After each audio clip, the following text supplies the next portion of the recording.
All right, you're welcome back to Still Waters podcast. This is the question and answer session, how to deal with inferiority complex as a lady.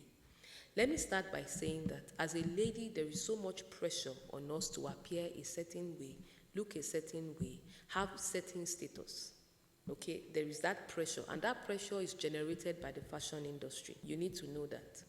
The fashion industry can only continue to hold up above water. They can only continue to, it's a multi-billion-dollar industry. And they can only continue to advance if they continually make you feel you are not good enough. And some of the expressions of this pressure come by creating models. For example, they tell you that the hourglass shape is the ideal shape for a woman. Who said that? Unless you can create a human being, you don't have a right to create a standard amongst us. You yourself, you're a human being. We are all creatures of the one true and faithful God. Okay? So amongst us as women, we have different body shapes. And really, for the most part, there's nothing you can do about it unless you go into surgery. And we live in a time and an age where people are doing crazy things to appear a certain way. Many times, at the heart of such steps, of such, decisions, is actually low self-esteem. The lady feels she will never feel good about herself, or she will never be accepted unless she appears a certain way. All right, I'm not even going into details, but that is at the heart of all these body adjustments that we see today. You need to settle down and decide in your heart you didn't create yourself, so that liability is not on you. You can accentuate that which God has made you.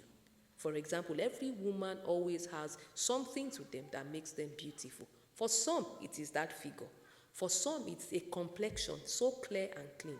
For some, it's the shape of their eyes. For some, it's their hands. Have you ever seen some ladies with perfect manicured nails? They don't need the artificial nails. And you're just wondering. For some, it's the straight legs. And we could go on and on and on. For some of them, it's the voice. When they speak, you want to follow them home. Every lady has something that is a blessing. A note of caution here is that what you have as a blessing should also not be used as a manipulative tool, so you don't become a manipulator. You appreciate it, you celebrate it for yourself, and use it to God's glory. But you must be willing to embrace yourself. God made you, full stop. God made you. If you want to put a clause, you can add this. God does not make mistakes, full stop. You want to look inward and ask yourself, what are your strengths? What are your weaknesses?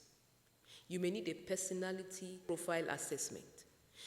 You mentioned here the subject of intelligence. Chances are that maybe you are in the wrong association of people, or you are looking to fill among.